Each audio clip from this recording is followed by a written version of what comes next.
Freelancing की website के ऊपर लीड जनरेशन की जॉब्स बेतहाशा मौजूद हैं। यानी कि कंपनी आपको कहती है कि आप हमारा डिजिटल सेल्स पर्सन बन जाए और आपको ऑनलाइन जाके उस कंपनी के लिए लीड जनरेट करनी होती है।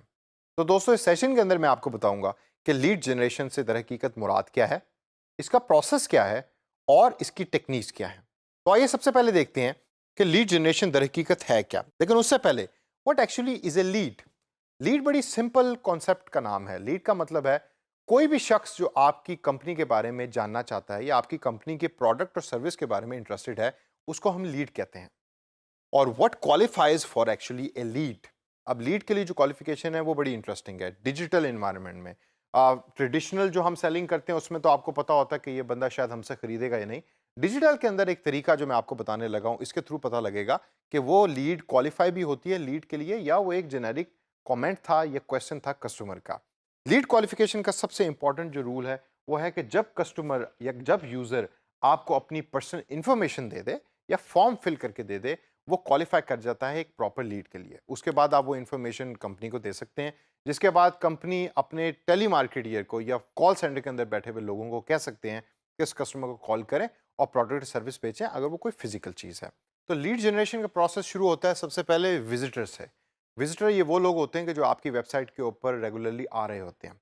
अब विजिटर सबसे पहले देखता है एडवर्टाइजमेंट। वो फेसबुक पे भी दे सकता है, वो गूगल पे भी दे सकता है, वो डिस्प्ले ऐड भी हो सकती है, वो आपकी सोशल मीडिया ऐड भी हो सकती है। जब वो उस ऐड के ऊपर क्लिक करता है तो आगे उसको नजर आता है CTA यानी कॉल टू एक्शन बटन। अब ये कॉल टू एक्शन बटन कौन से होते हैं? ये कॉल टू एक्शन बटन वो होते हैं जिसके ऊपर अक्सर आपने लिखा हुआ पड़ा होगा सब्सक्राइब हेयर या click here to fill a form. ये होते हैं कॉल टू एक्शन बटन। जब कस्टमर ने या यूजर ने उस कॉल टू एक्शन बटन पे क्लिक किया तो वो बटन ले जाता है उनको कंपनी की लैंडिंग पेज के ऊपर, यानी कि कंपनी की अपनी वेबसाइट के ऊपर, जहां एक फॉर्म मौजूद होता है। और उस फॉर्म को यूज़र फिल करता है, जिसके अंदर अपनी इंफॉर्मेशन देता है। और उसमें ईमेल एड्रेसेस भी हो सकते हैं, नेम भी हो सकता है और उसकी लोकेशन भी हो सकती है। This is how the process of lead generation works. अब इस पूरे के पूरे प्रोसेस को डिफाइन करना और एक ईजी प्रोसेस बनाना आपका काम है। जो विजिटर से शुरू होता है, सबसे पहले तो आपने विजिटर ढूंढ के लाने हैं। और विजिटर आपके पास आएंगे अगर आपकी एडवर्टाइजमेंट बड़ी मज़ेदार किस्म की है।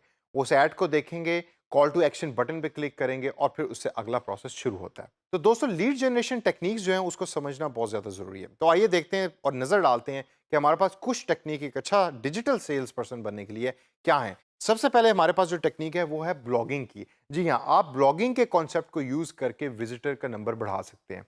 आप अच्छा कंटेंट शेयर करें अपने ब्लॉग के ऊपर जिसके अंदर लोग इंटरेस्टेड हो, यूज़र इंटरेस्टेड हो, और फिर वहाँ आप कॉल टू एक्शन बटन छोड़ें।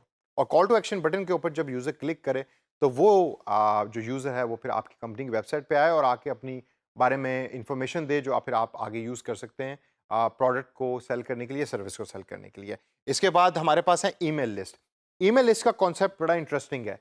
आपने जब डिजिटल मार्केटिंग की जॉब करें और अगर आपके पास लीड जनरेशन की जॉब आती है, तो आपने कंपनी से कहना है कि भाई आपके पास क्या कोई ईमेल्स की लिस्ट मौजूद है अपने कस्टमर्स की या पोटेंशियल यूजर्स की।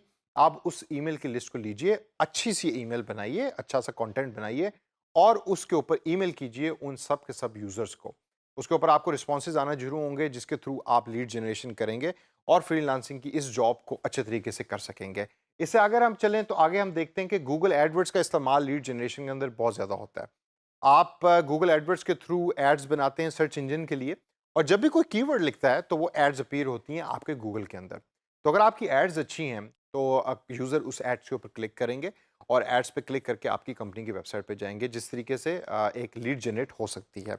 इससे अगर हम आगे चलें तो हमारे पास आता है एफिलिएट मार्केटिंग का कॉन्सेप्ट। ये कॉन्सेप्ट कम यूज होता है लेकिन बड़ा इंटरेस्टिंग कॉन्सेप्ट है। इससे सिंपल मुराद ये है कि आप एक और कंपनी के साथ या एक और वेबसाइट के साथ कोलैबोरेशन कर लेते हैं और अपनी प्रोडक्ट और सर्विस उस कंपनी की वेबसाइट पे बेचते हैं। ये क्यों करते हैं आप? क्योंकि उस कंपनी की वेबसाइट की रीच या उस कंपनी की वेबसाइट का जो कनेक्शन लोगों के साथ है वो आपकी वेबसाइट से ज़्यादा है, तो आप उसका फ़ायदा उठा सकते हैं।